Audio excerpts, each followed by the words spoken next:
Le livre du ciel, tome 11, 30 décembre 1916.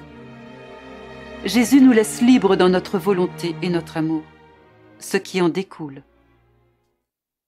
Poursuivant dans mon état habituel, je réfléchissais sur les souffrances de mon aimable Jésus et j'unissais mon martyre intérieur à ses souffrances.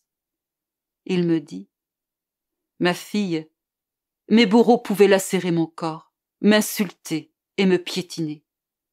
Mais ils ne pouvaient toucher ni à ma volonté, ni à mon amour, lesquels je voulais libres pour pouvoir me déverser totalement pour le bien de tous, y compris de mes ennemis.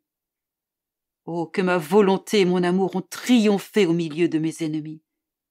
Ils me frappaient avec des fouets, et je les frappais avec mon amour, et les enchaînais avec ma volonté.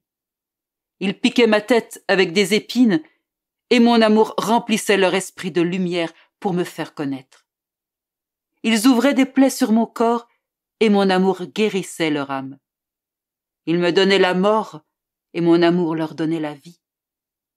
Quand je rendis mon dernier soupir, les flammes de mon amour touchèrent leur cœur et les amenèrent à se prosterner devant moi et à me reconnaître comme le vrai Dieu. Pendant ma vie mortelle, je n'ai jamais été aussi glorieux et triomphant que quand je souffrais. Ma fille, je fis les âmes libres dans leur volonté et leur amour. Si certains peuvent prendre possession des travaux extérieurs d'autres créatures, personne ne peut le faire de leur volonté et leur amour. J'ai voulu que les créatures soient libres en ce domaine pour que librement leur volonté et leur amour puissent se tourner vers moi et m'offrir les actes les plus nobles et les plus purs qu'il leur soit possible de m'offrir. Étant libres, les créatures et moi nous pouvons nous déverser l'un dans l'autre, nous rendre au ciel pour aimer et glorifier le Père et y être en compagnie de la Sainte Trinité et aussi nous tenir sur la terre afin de faire du bien à tous, de combler tous les cœurs de notre amour, de les conquérir et de les enchaîner avec notre volonté. Je ne pouvais donner une plus grande dot aux créatures. Cela dit, comment l'âme peut-elle se servir au mieux de cette liberté dans le domaine de la volonté et de l'amour ? À travers la souffrance.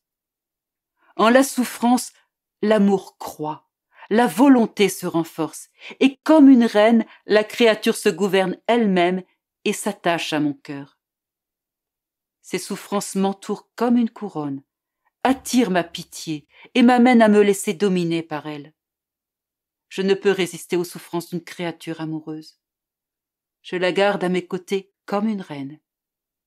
À travers la souffrance, la domination de la créature sur moi est si grande qu'elle lui fait acquérir noblesse, dignité, douceur, héroïsme et oubli de soi. De plus, les autres créatures se font compétition pour pouvoir être dominées par elle. Plus l'âme s'identifie à moi et travaille avec moi, plus je me sens absorbé par elle. Si elle pense, je sens mes pensées absorbées par son esprit. Si elle regarde, parle, respire ou agit, je sens mon regard, ma voix, ma respiration, mon agir, mes pas et mes battements de cœur fondus dans les siens. Elle m'absorbe totalement.